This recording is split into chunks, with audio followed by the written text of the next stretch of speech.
মই নলবাৰীবাসী ৰাইজক বিশেষভাৱে ধন্যবাদ দিছোঁ যে তিনিটা টাৰ্মৰ কাৰণে মোক নলবাৰীবাসী ৰাইজে বিধায়ক হিচাপে নিৰ্বাচিত কৰিলে। এইবাৰ মোৰ তৃতীয়বাৰ আছিল আৰু এই নিৰ্বাচনত এক বিশাল ভোটৰ ব্যৱধানত বিজয়ী কৰিছে। যোৱা নিৰ্বাচনত মোক নলবাৰীবাসীয়ে 1,06,000 ভোট দিছিল। এইবাৰ প্ৰায় 1,20,000 ভোট দিছে। প্ৰায় 65,000 ভোটৰ ব্যৱধানত বিজয়ী কৰিবলৈ সক্ষম হৈছে আৰু এই ধৰণৰ নলবাৰীবাসীৰ মৰম মোৰ কাৰণে দায়িত্ব। নলবাৰীবাসীৰ এই মৰমক অতি বিনম্ৰতাৰে মই গ্ৰহণ কৰি লৈ এই মৰমৰ প্ৰতিদান হিচাপে নলবাৰীবাসী ৰাইজৰ কাৰণে কাম কৰিব লাগিব। যোৱা 5টা বছৰ বিকাশৰ এক যাত্ৰা আৰম্ভ কৰিছিলোঁ।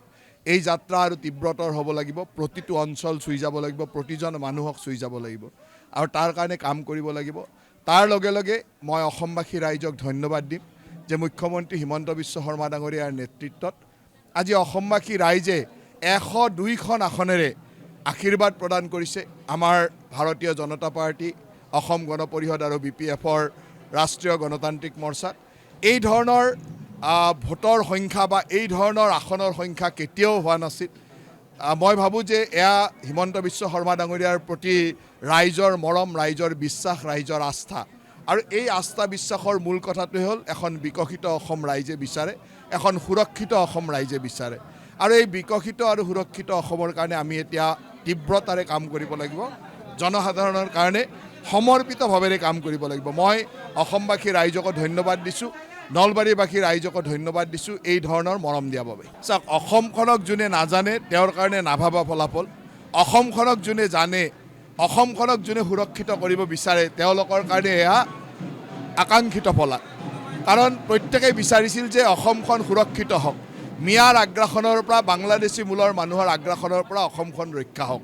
আজি তাৰেই প্ৰমাণ দেখুৱালে যে অসমৰ প্ৰতিটো সনাতন ধৰ্মী ৰাইজে আজি হিয়া উজাৰি ভোট দিছে। বিৰোধীৰ যিকেইখন আসন মাত্ৰ দুজন মানুহক বাদ দি আটাইকেইজন কি সম্প্ৰদায় আপোনালোকে জানে। গতিকে মই ভাবোঁ যে এইবাৰ অসমৰ ৰাইজে প্ৰতীয়মান কৰিছে যে কংগ্ৰেছ বা কংগ্ৰেছৰ এলায়েন্স হ'ল এটা মিয়াৰ দল বা মিয়াৰ উত্তৰণৰ কাৰণে কাম কৰা দল আৰু আমি হ'লোঁ অসমৰ খিলঞ্জীয়া মানুহৰ কাৰণে, ভাৰতৰ সনাতনী সংস্কৃতিৰ কাৰণে কাম কৰা মানুহ। চাওক, মোৰ নলবাৰী সমষ্টিৰ বুথ সভাপতিসকল, পৃষ্ঠা প্ৰমুখসকল ইমানেই সুদক্ষ। মই যোৱা 5টা বছৰ তেখেতসকলৰ লগত কাম কৰিছোঁ, ৰাইজৰ লগত কাম কৰিছোঁ। মোৰ বিশ্বাস আছিল যে মই সমষ্টিত সময় নিদিলেও ৰাইজৰ মৰম কেতিয়াও কম নহয়। এইবাৰ দায়িত্ব বেলেগ বেলেগ আছিল, গতিকে বিভিন্ন অঞ্চলত দায়িত্ব লৈ যাব লগা হৈছিল। সমষ্টিত কম সময় দিব পাৰিছিলোঁ, কিন্তু ৰাইজৰ মৰম ক'তো কম হোৱা নাই, বৰং বাঢ়িছেহে। 1,06,000ৰ পৰা 1,20,000লৈ ৰাইজৰ মৰম বাঢ়িছে। গতিকে ৰাইজৰ ওচৰত মই চিৰকৃতজ্ঞ। চাওক, গোটেই নামনি অসমত যদি চাই আমি প্ৰতিখন আসনেই জিকিছোঁ।